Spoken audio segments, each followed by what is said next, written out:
कि गहलोत साहब अब तो इस पट्टे को खोलो, लेकिन अभी आप देखते होंगे गहलोत साहब के दूसरे पैर में भी पट्टा बंध गया। और पट्टे को आप ढंग से देखना, कभी कोई कील लगती है तो एक पैर में ही लगती है, दो में नहीं लग सकती। एक पे पट्टा बंध रहा है पाजामे पर, पाजामे के ऊपर पट्टा कभी नहीं बनता, लेकिन यह कीर्तिमान स्थापित करने का काम अशोक गहलोत ने किया है। अब आप राजस्थान के सारे कार्यकर्ता आज इसलिए आए हैं कि नहीं सहेगा राजस्थान। कैसे सहे?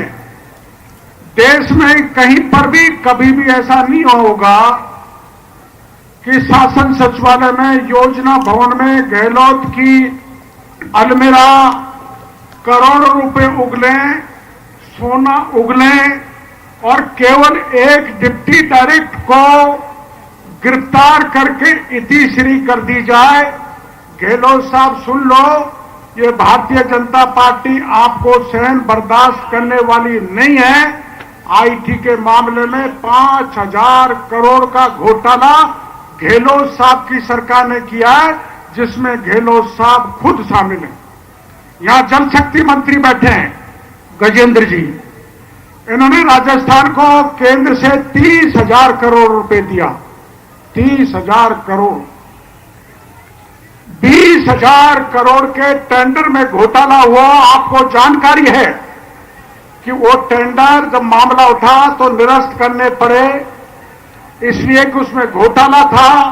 और 2 फर्म तो ऐसी थी जिनके पास अनुभव प्रमाण पत्र नहीं था और उनको 900 करोड़ का काम दे दिया। हमने मामला उठाया तो निरस्त करना पड़ा। और आपने अखबार में पढ़ा होगा, गहलोत साहब के नेताओं ने, अफसरों ने साठ गांठ करके शासन सचिवालय से 200 करोड़ रुपए की घोटाले की फाइलों को गायब कर दिया।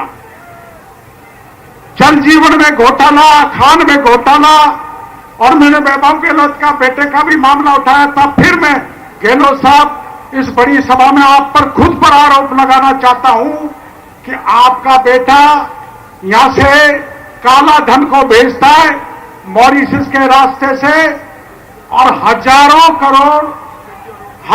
करोड़ रुपए वो स्वाइप होकर अपने यहां पर आते हैं।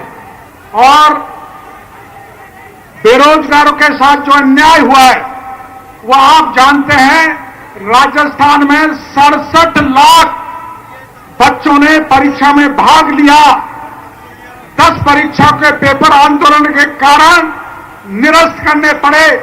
लेकिन गहलोत साहब, मैं आपको पूछना चाहता हूं कि वहां पर लिखा हुआ डीपी जारौली का बयान कि राजनीतिक संरक्षण में कराया गया पेपर लीक, ये डीपी जारौली का बयान है।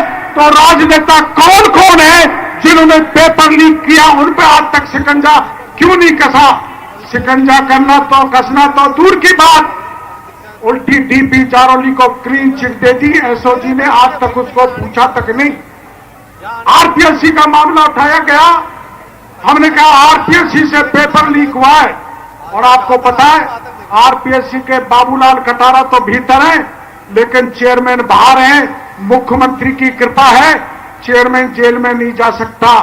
इसलिए चाहे किसानों पर अत्याचार हुआ, किसानों ने आत्महत्या की और 20,000 किसानों को कुर्की के नोटिस दिए। किसान परेशान है और महिला दलितों पर सर्वाधिक अत्याचार हुआ है। आपको पता है अरुण सिंह जी गए थे, एक धरना हमने दिया था।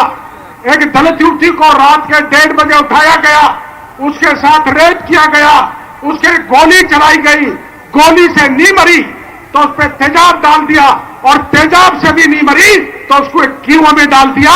गहलोत साहब, ये दलितों पर अत्याचार हो रहा है। आप मणिपुर की बात सुनाते, थाने गाजी में घटना हुई थी, पति पत्नी जा रहे थे, दोनों को पकड़ा, पति को भी नंगा किया, पत्नी को भी नग्न किया, और 6 लोगों ने पति के सामने पत्नी के साथ गैंग रेप किया। मणिपुर तो इस घटना के सामने कुछ भी नहीं है। इसलिए राजस्थान के कार्यकर्ता, प्रदेश भर से आई जनता को हम आह्वान करना चाहते हैं अब ये बोल रही थी हमारी बहन जी, कह रही थी सोती सरकार को जगाने के लिए आए। जगाना नहीं है, इस सरकार को स्थायी रूप से सुलाने का काम अपन को करना है कि बाद में लौट के नहीं आए और भारतीय जनता पार्टी प्रचंड बहुमत से जीत के आए। इन्हीं शब्दों के साथ मैं आपका बहुत बहुत धन्यवाद देना चाहता हूं। बहुत बहुत धन्यवाद डॉक्टर साहब। अब मैं आमंत्रित करना चाहता हूं हमारी पार्टी के पूर्व प्रदेश अध्यक्ष, पार्टी के उपनेता सम्मानीय सतीश पूनिया जी से कि वो आए और हम सबको संबोधित करें। माननीय सतीश पूनिया जी।